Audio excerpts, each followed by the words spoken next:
Trinamool Congress కంచుకోటను బద్దలుకొట్టింది Bharatiya Janata party.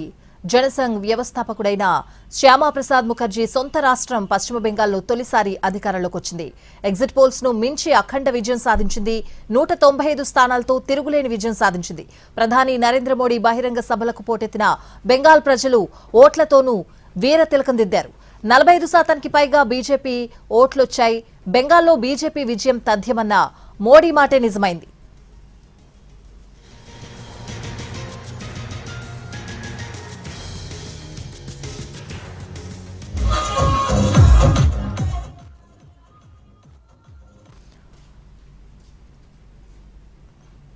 Trinamool Congress కంచుకోటను బద్దలుకొట్టింది Bharatiya Janata party. Jan Sangh వ్యవస్థాపకుడైన Shyama Prasad Mukherjee సొంత రాష్ట్రం పశ్చిమ బెంగాల్లో తొలిసారి అధికారంలోకి వచ్చింది బీజేపీ. ఓవరాల్ గా అప్డేట్స్ అడిగి తెలుసుకుందాం. మా ప్రతినిధి దినకర్ కోల్కతా నుంచి లైవ్ లో సిద్ధంగా ఉన్నారు. అక్కడ సంబరాలు అంబరానంటిన పరిస్థితి కనిపిస్తోంది బీజేపీకి సంబంధించి.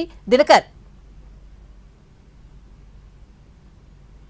రైట్ స్వాతి, ప్రస్తుతం దాదాపు బీజేపీ కోటలు బద్దలు కొట్టింది. దాదాపు తృణమూల్ కాంగ్రెస్ 15 ఏళ్లుగా నిర్మించుకున్నటువంటి ఏవైతే ఉన్నాయో మొత్తం అంతా కూడా అన్ని నియోజకవర్గాల్లో 198 నియోజకవర్గాల్లో ఆధిక్యతలో కొనసాగుతుంది బీజేపీ. కేవలం 89 నియోజకవర్గాల్లో మాత్రమే తృణమూల్ కాంగ్రెస్ పార్టీకి సంబంధించి ఆధిక్యత కొనసాగుతున్నటువంటి పరిస్థితి ఉంది.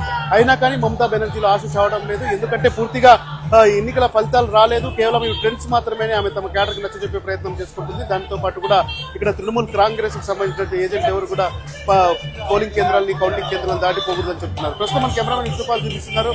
మనం ఇక్కడ చూస్తున్నాం బీజేపీకి సంబంధించిన పార్టీ కార్యకర్తలంతా కూడా జోష్ గా సంబరాలు చేసుకున్నటువంటి దృశ్యాలు మనకు కనిపిస్తున్నాయి. ఎందుకంటే ఇవాళ ఉదయం నుంచి కూడా అంటే 11 గంటలకు ట్రెండ్స్ స్టార్ట్ అయ్యి అప్పటి నుంచి కూడా జోష్ తగ్గకుండా కూడా బీజేపీకి సంబంధించినటువంటి పార్టీ కార్యకర్తలు కూడా ఇక్కడ సంబరాలు చేసుకున్నటువంటి దృశ్యాలు మనం చూస్తున్నాం.